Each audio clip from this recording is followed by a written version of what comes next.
Hello, everyone. This is Al Fadi, and welcome back to this video series on the existence of Muhammad. We called it basically the search for Muhammad. And in the last couple of episodes, we've been debunking any supposed historical documentation presented to us as a proof that the real Muhammad did exist.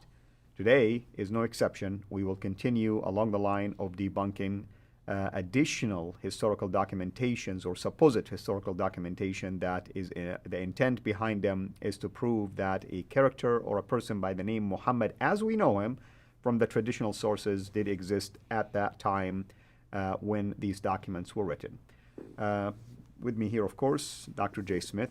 Dr. Jay, what are we going to cover today in terms of any of these alleged historical documentations? Yeah, this is the third one that we're going to be covering, and this is the Doctrina Iacobi, the Doctrina of Jacob. Iacobi would right. be the.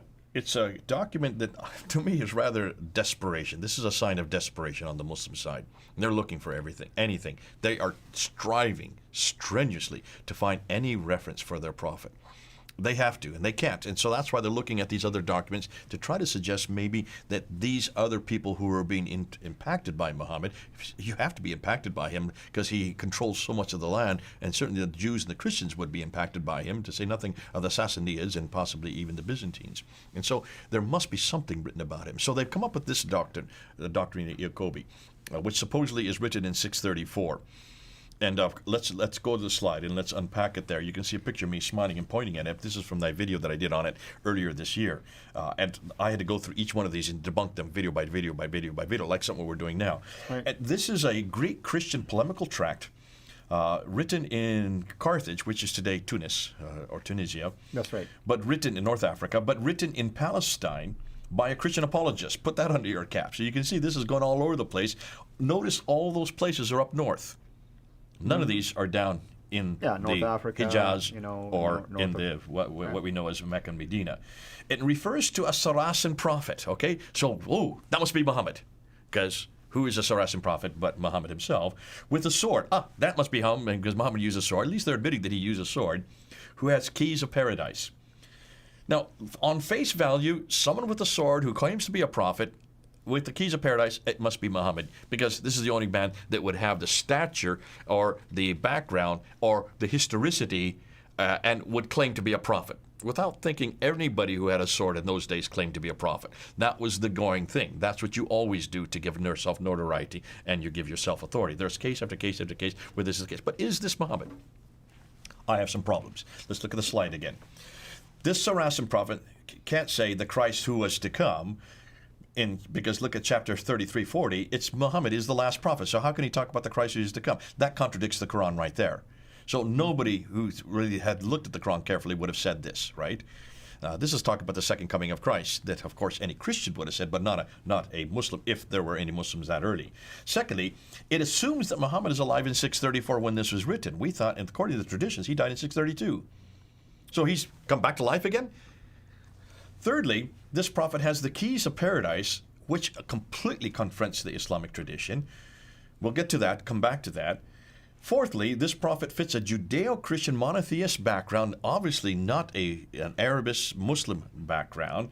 Coming back to this idea of Christ, who is yet to come, Christos in Greek, that would be Mashiach in Hebrew, who is to come. No, hold on a minute, that cannot be Muhammad, because you can see the difficulty of that.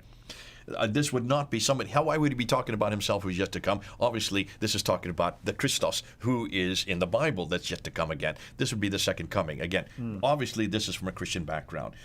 And then he talks about the keys to paradise. The keys to paradise is nowhere in the traditions. It's nowhere in Muhammad's lips. It's nowhere in the hadith. It's nothing about. The keys to paradise is from the Bible. That's from Matthew chapter 16, verse 19. Exactly. And it's referring to Peter's papal authority, which the Catholic Church used. So you can obviously, they've got the wrong man at the wrong place, saying the wrong thing at the wrong time. Now, what's fascinating, he spoke Aramaic. This is written in Aramaic, not Arabic. Did Muhammad speak Aramaic? Well, I mean, our friends are upset with us that Jesus is not speaking Aramaic. Yes, but at least Jesus was in an environment that spoke Aramaic. That's right. There were no Jews in Medina or in Mecca. There would be no Aramaic down that far south. The only Aramaic that we know that'd be closer would be Nabatean Aramaic, and that's 600 miles further north. So you've got the wrong man speaking the wrong language on top of that. Now, it also mentions, and this is what's fascinating, Muhammad would have not known Aramaic. Also, the Jews who are speaking that this is about would not have known Arabic. Not this Arabic, because they're too far north. So can you see, in every case, linguistically, theologically, historically, and even with the character himself referring to this idea of this Christ that's yet to come, that confronts in every notion the Islamic traditions. So in their desperation to find somebody, they didn't bother to unpack what this man was saying or what the track was saying in this case.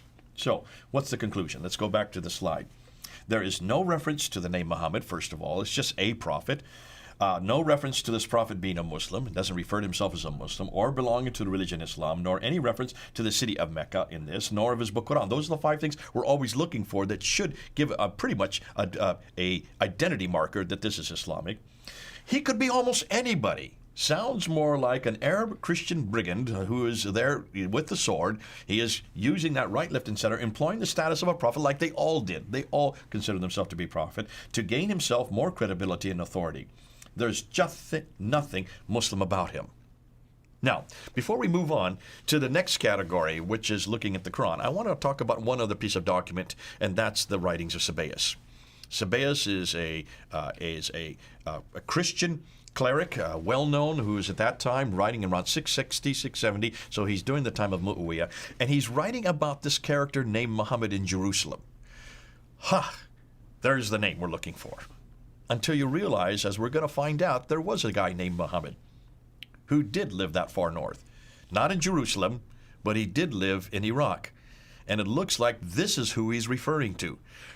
But can you get, again, this guy is a murderer, he is a brigand, he goes and rapes women, and he does all kinds of things that we don't see Muhammad doing in the tradition necessarily, but not the Muhammad that Muslims want to adopt. Be careful who you adopt. Be careful of the name that you ally to, because when you ally them, you also have to go with all the material that goes along and all the trappings that go with them. In this case as well, if you're going to say that this is Muhammad, then you're going to have to say that he knew all about Matthew 16. He knew all about the reference of the keys of paradise. He also was somebody who had a sword that was much too far north, and he also spoke Aramaic. That Muhammad does not exist in the tradition that I'm aware of. Right. Well, did Robert Hoyland write about this document? He does write about him, and he says very clearly this is not the Muhammad of the traditions. And so he agrees exactly. In fact, most of the material that we're getting, and this is Mel brought this up out, and so did Murad. They're both saying this has got the wrong man at the wrong place doing the wrong thing at the wrong time, and they would agree with Robert Hoyland on this. Okay.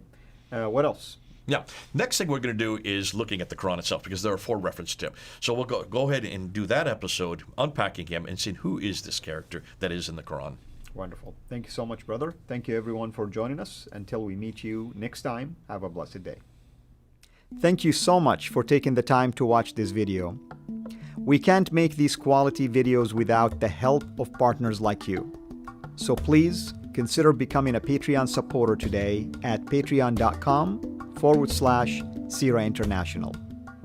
I want to make sure you always get notified when we release a new video, so please click the bell to be notified, and of course, make sure to subscribe to this channel. If this video was helpful to you, please click the thumbs up. Thank you.